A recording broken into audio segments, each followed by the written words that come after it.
So the Cardinals, who are a bad football team, they blow, but they continue, despite being a skid mark on the NFL landscape, they continue to provide interesting content. They have a big decision to make, although some would say it's a little decision, regarding their quarterback. And the question asked by many is, have they revealed their hand? Now, if you haven't been following along, and why would you? I have a cousin that lives, I have a couple cousins live in Phoenix. I go there every once in a while, and they don't seem to care that much about the Cardinals in Phoenix, so why would you if you're not there? But the Cardinals, if you missed it, their head coach, Jonathan Gannon, who? Yeah, Jonathan Gannon. He gave a ringing endorsement for Alligator Arms Murray, Kyler Murray, to be the number one quarterback, number one for the 2024 NFL season. So we have a soundbite. It's kind of long. I don't think I want to play the whole thing. I don't want that. That's too long. Somebody in the editing department needs to find a little bit of, I don't know, what's the word? Brevity. That's the word I'm looking for, brevity. But we do have it, so I'm going to play a little bit of it. This is from Jonathan Gannon on his weekly radio show in Phoenix. And I'm sure that's compelling radio. But here is Jonathan Gannon in a conversation about Kyler Murray. We'll play a little bit of it. At some point, I'll get bored, and we'll stop it. But let's go to the audio tape. Is there any doubt in your mind who your quarterback is going to be for next season? No, there's not. He's your guy. I love this guy, man. Why are you laughing? I love this guy. No, there's no doubt. You love which guy? Ain't talking to me. Number one, our franchise quarterback. Yeah. All right, that's it. That's all I needed. That's all I needed. That was the meet. It was Chuckles the radio show. They were having a great time there. Chuckles the radio show. And the key part of that, he was asked, is there any, if he has any idea who the Cardinals quarterback will be? He chuckled and said, there is not. If he had an idea, he said, there's no doubt. You heard right there. He said there's no doubt. He was laughing.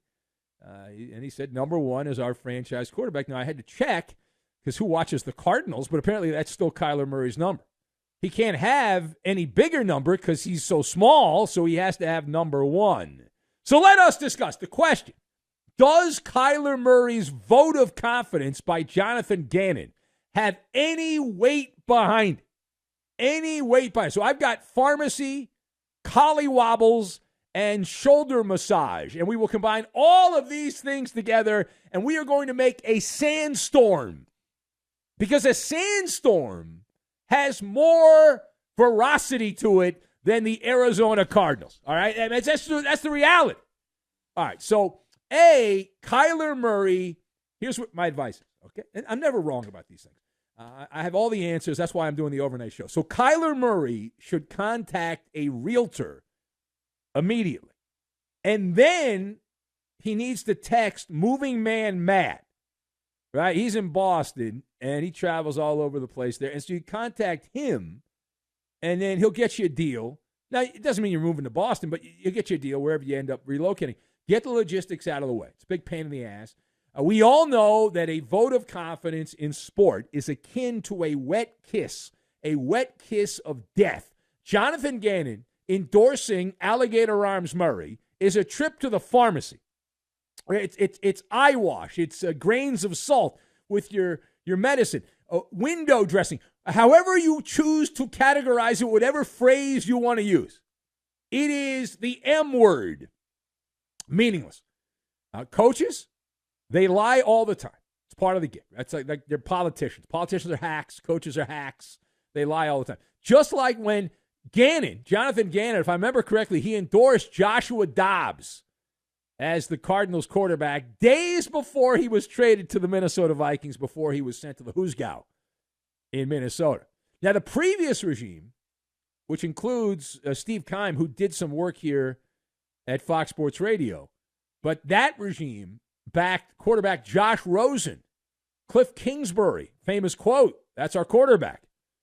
And then they drafted Alligator Arms Murray and traded Josh Rosen eventually to Miami and a bunch of other teams. But Gannon, last I checked, he's not the one wearing the pants. He's wearing pants, but not the pants.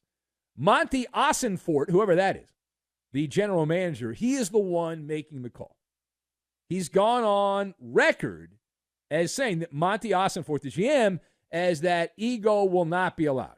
When he was hired, he said, which was a backhanded shot at the guy with the biggest ego despite the smallest body, alligator arms Murray. And he is the antithesis, little Kyler there, of an egomaniac. And Arizona, the moment they signed him, they had regret.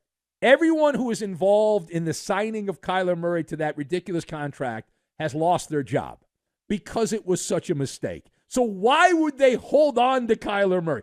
Arizona's going to have a shot at one of the top quarterbacks in the draft. The reason is because the Ohio State wide receiver Marvin Harrison Jr., his son there, the younger Harrison, is likely to be one of the top 3 picks. Arizona right now would have a top 3 pick. The other top players are all quarterbacks. There's a chance, if you look at some of these dopey mock drafts, which are never right, but some indicate that there could be 3 quarterbacks in the top 5 of this draft because of the emergence of the LSU quarterback. But Murray was a mistake. So why would you continue with mistake? I know you have to say, you have to laugh, and you're playing grab ass on the radio, but come on. All right, headline from Pittsburgh, where Steelers quarterback Kenny Pickett creating headlines. He strongly, passionately denied rumors that he refused to play nice and be the backup to Mason Rudolph in the Steelers game in Seattle. He said the story was, quote, attacking my character and how I am as a person. Quote continues.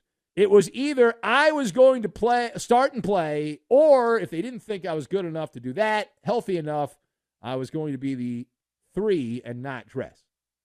All right, so what's really going on here between Kenny Pickett and the Steelers? Because this is not a non-story. Right? It's not a huge story, but it's somewhere in the middle. I see here, and I'm looking out in the future here as a distant relative of Nostradamus and friend of Nostradamus, who happens to live in Seattle. So I see smoke billowing, and I see that smoke billowing up from across the stadium, perched at the confluence of the Allegheny, Monongahela, which form the Ohio. And the fact that Kenny Pickett addressed this, that adds fuel to the fire. Kenny Pickett, for the Steeler franchise, he's given that franchise a case of collywobbles. Mike Tomlin has more confidence in Mason Rudolph, and I don't blame Tomlin for that at this moment. Pickett is supposed to be the franchise quarterback, and yet most of the time when he's played, he has given indigestion to the Steelers' offense. There's been sporadic moments of success mixed with a lot of crap. And it's a bad sign. It's a bad sign going forward for Pickett. Now, last word here. Headline from Carolina, NFL owners acting badly. Follow-up to a story we talked about in a previous episode of the show. Panthers owner David Tepper. He's got quite the temper.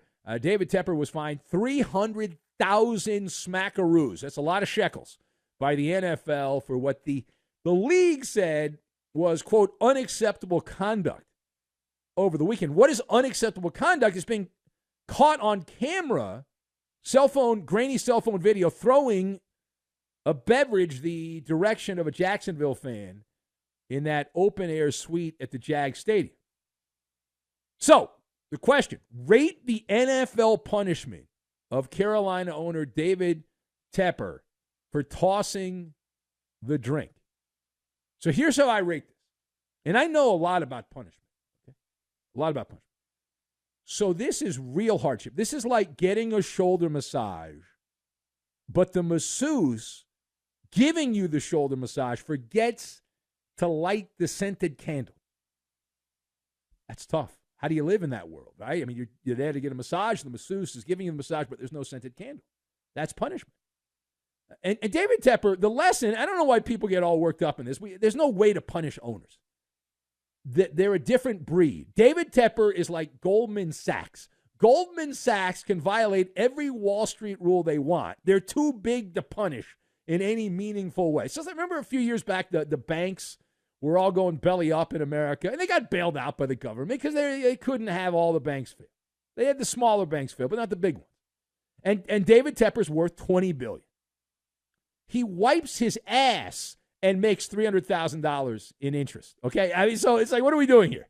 $300,000. It's a classic case of rules for thee, and not for me.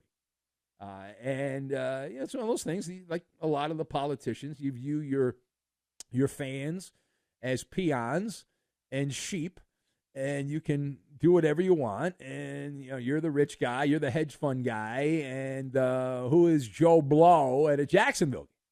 How dare you? I could buy and sell you 50,000 times. What do I care about you? You're nothing. But someday he'll be dead, and so that'll be that.